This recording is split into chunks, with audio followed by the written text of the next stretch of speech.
Okay, bismillahirrahmanirrahim. Alhamdulillah. Assalamualaikum warahmatullahi wabarakatuh. Dapat juga kita berjumpa.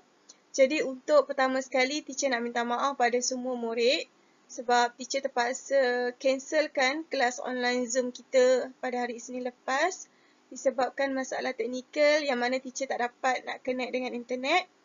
Jadi hari ini teacher sediakan video sebagai ganti kepada kelas yang telah cancel dan juga teacher harap video ni dapat jadi bahan untuk students belajar dekat rumah. Okey, jadi untuk bahasa Melayu hari ini, teacher akan masuk kepada tajuk kata kerja. Okey, teacher yakin untuk primary 5, students dah sedia faham bahawa kata kerja tu ialah satu sejenis perbuatan. Okey, perbuatan ni melibatkan manusia, haiwan dan juga benda. Benda pun sebenarnya boleh melakukan perbuatan juga.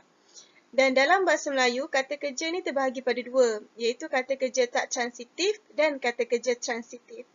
Kata kerja tak transitif, apa kata kunci yang kita perlu ingat ialah, kalau kata kerja tak transitif, dia tak perlukan objek sebagai pelengkap. Kalau kata kerja transitif, dia perlukan objek. Cuma buang perkataan tak je. Kalau transitif, perlukan objek. Kalau tak transitif, tak perlukan objek sebagai pelengkap. Okey, kata kerja tak transitif ni ialah sejenis kata kerja yang mana dia dah ada maksud sendiri yang membolehkan orang faham maksud yang nak disampaikan.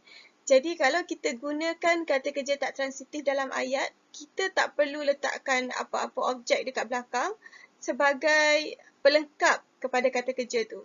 Maksudnya, dia dah boleh beri maksud yang membolehkan ayat tu menjadi ayat yang lengkap. Dan juga dalam bahasa Melayu, kata kerja tak transitif ni, dia melibatkan pelaku terhadap pelaku itu sendiri. Dia tak melibatkan objek lain. Contohnya kalau termenung. Ali sedang termenung. Ali je yang termenung. Dia tak melibatkan Ahmad, dia tak melibatkan Abu. Maksudnya dia melibatkan pelaku itu sendiri tanpa melibatkan benda lain. Contoh kalau runtuh. Tanah itu telah runtuh. Jadi kita tahu tanah itu kata nama. Runtuh itu kata kerja. Tapi runtuh itu berlaku pada tanah. Dia tak berlaku pada benda lain. Jadi tanah itu telah runtuh dah membawa satu maksud yang dapat kita faham. Okey, contoh yang pertama, macam teacher cakap tadi, Aiman sedang termenung. Okey, dalam ayat ni, Aiman sedang termenung. Jadi yang termenung tu Aiman. Dia tak melibatkan benda lain, tak melibatkan orang lain. Contoh yang kedua, kucing itu sedang tidur. Jadi kita dah dapat faham atau ayat ni dah dapat bagi satu maksud.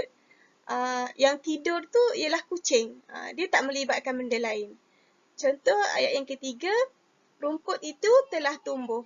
Pun dah bagi satu maksud, dah pun menjadi ayat yang lengkap bahawa rumput itu telah tumbuh.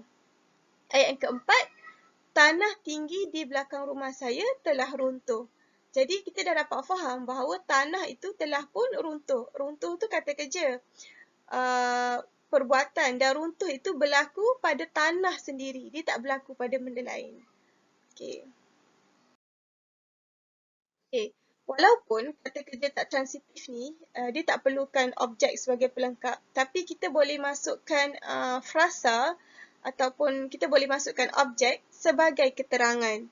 Contoh yang pertama, Aiman sedang termenung memikirkan tentang masalah keuangan yang dihadapi. Jadi dekat sini, sebenarnya teacher boleh letakkan titik selepas termenung.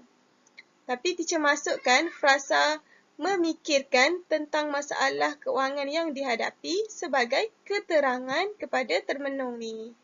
Ayat yang kedua, kucing itu sedang tidur di bawah meja. Jadi frasa di bawah meja ialah keterangan kepada kata kerja tidur. Rumput itu telah tumbuh dengan subur di kawasan belakang rumah saya. Frasa dengan subur hinggalah rumah saya ialah keterangan kepada kata kerja tumbuh. Ayat keempat, tanah tinggi di belakang rumah telah runtuh akibat hakisan tanah yang berlaku kesan daripada hujan lebat. Jadi dekat sini frasa akibat sampailah hujan lebat ialah keterangan yang teacher masukkan kepada kata kerja runtuh. Okey, baik. Sekarang kita tengok pula kata kerja transitif. Kata kerja transitif macam yang teacher cakap tadi, kata kuncinya ialah dia perlukan objek sebagai pelengkap. Kalau kita tak letakkan objek, dia tak boleh membawa maksud yang lengkap ataupun kita tak boleh nak faham maksud yang nak disampaikan. Contohnya menaiki, mencuci, menjejaki, menjolok, mengejar. Kita tengok contoh dalam ayat.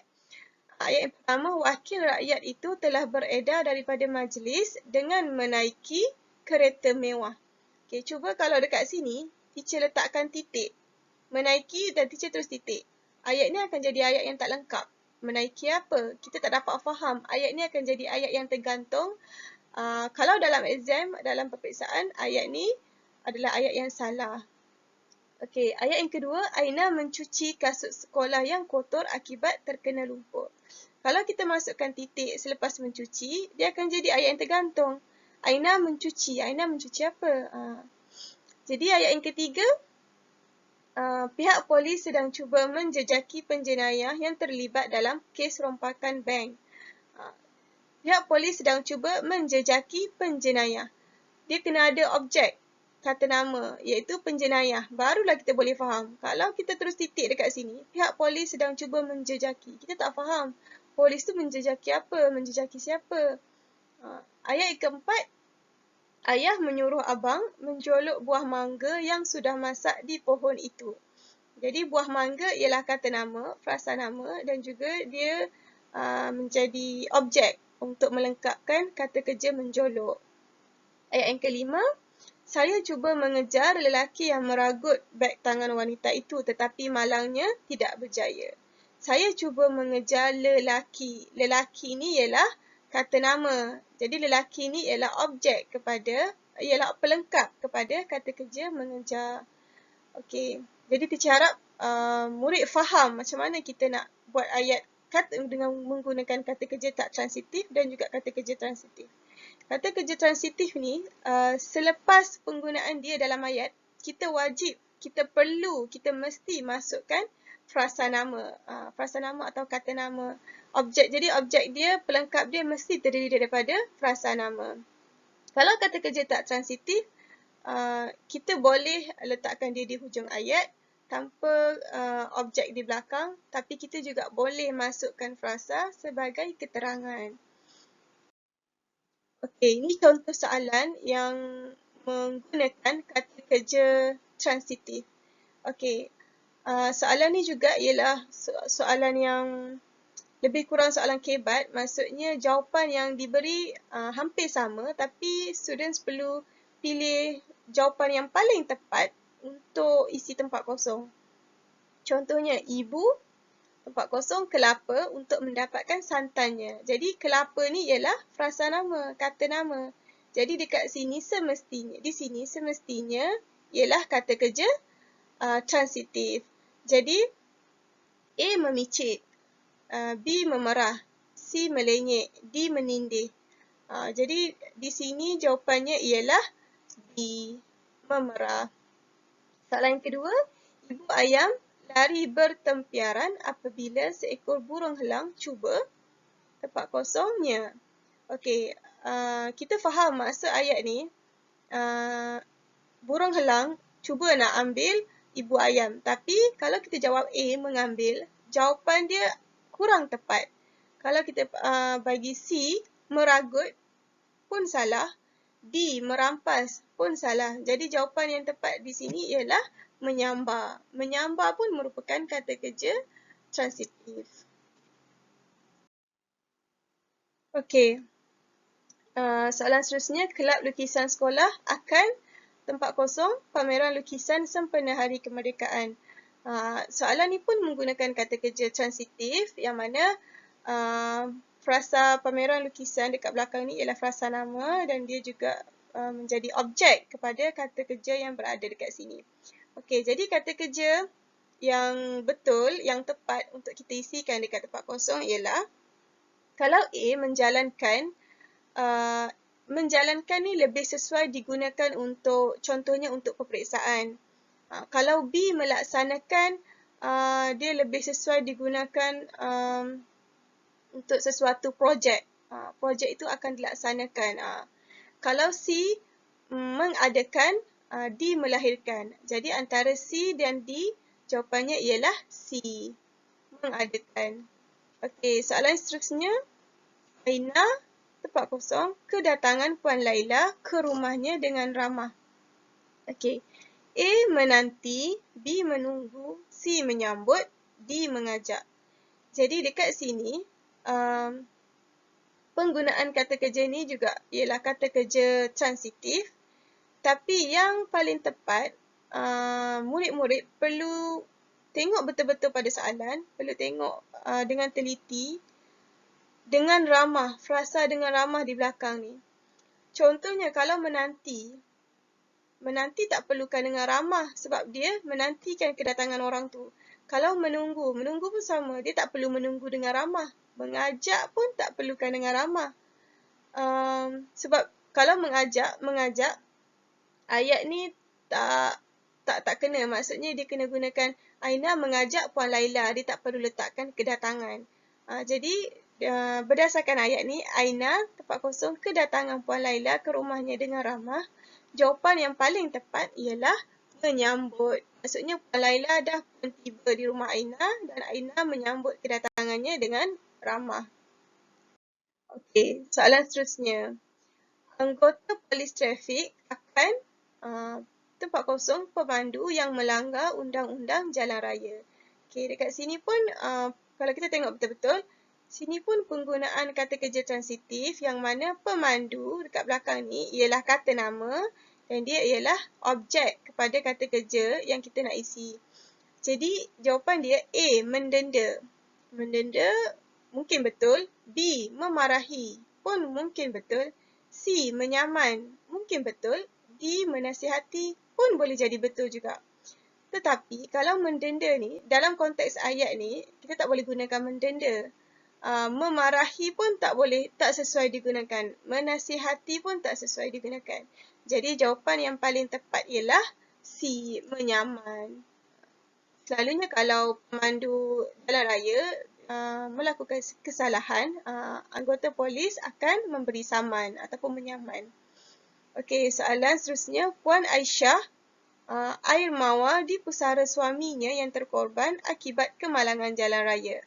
Okey, A, menyimbah. B, menuang. C, merenjis. D, menyiram. Okey, dalam ayat ni pun sama. Ayat ni menggunakan kata kerja transitif yang mana air mawar ni ialah objek sebagai pelengkap kepada kata kerja yang kita nak isi. Jadi A, menyimbah. Menyimbah tak sesuai kita gunakan menyimbah untuk kita simbah air dekat atas pusara.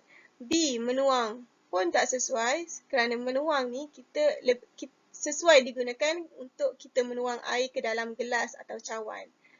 C, merenjis. Merenjis ni hanyalah gunakan air yang sangat sikit, pun maksudnya tak sesuai digunakan.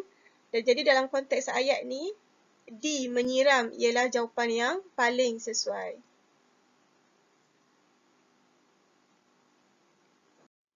Okey, soalan seterusnya, kita perlu berusaha dengan gigih untuk tempat kosong keputusan cemerlang dalam peperiksaan UPSR. Jadi dalam konteks ayat ni, A, mendapati, mungkin betul. B, memiliki, mungkin betul. C, memperoleh, mungkin betul. D, mempunyai, mungkin juga betul.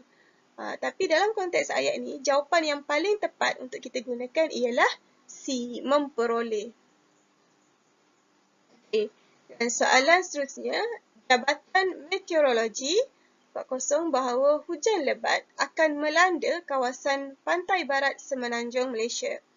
Okey, jadi dalam ayat ni ada kata kunci yang perlu kita perhatikan betul-betul, iaitu akan. Maksudnya, hujan lebat tu belum lagi berlaku tetapi akan berlaku. Jadi kalau A, memaklumkan, mungkin juga betul.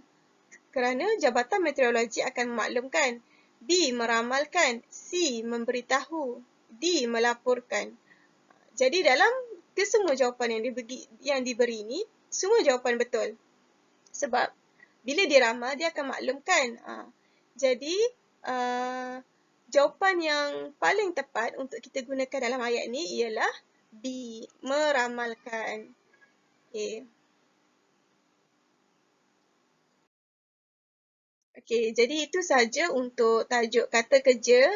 Jadi yang teacher harap murid-murid faham penggunaan kata kerja transitif dengan tak transitif. Bila transitif, perlukan objek, wajib kita letakkan objek. Kalau tak transitif, kita tak perlu letakkan objek, tapi kita boleh juga masukkan objek sebagai keterangan. Dan kalau dalam ayat, untuk memilih kata kerja yang betul, kita perlu perhatikan betul-betul ayat dan tengok kata kunci yang ada dalam ayat. Dengan tu, kita dapat cari, murid-murid dapat cari jawapan yang paling tepat. Okey, jadi teacher dah ada sediakan tugasan. Jadi teacher harap selepas tonton video ni, murid-murid dapat buat tugasan yang teacher bagi. Okey, sekian. Assalamualaikum warahmatullahi wabarakatuh.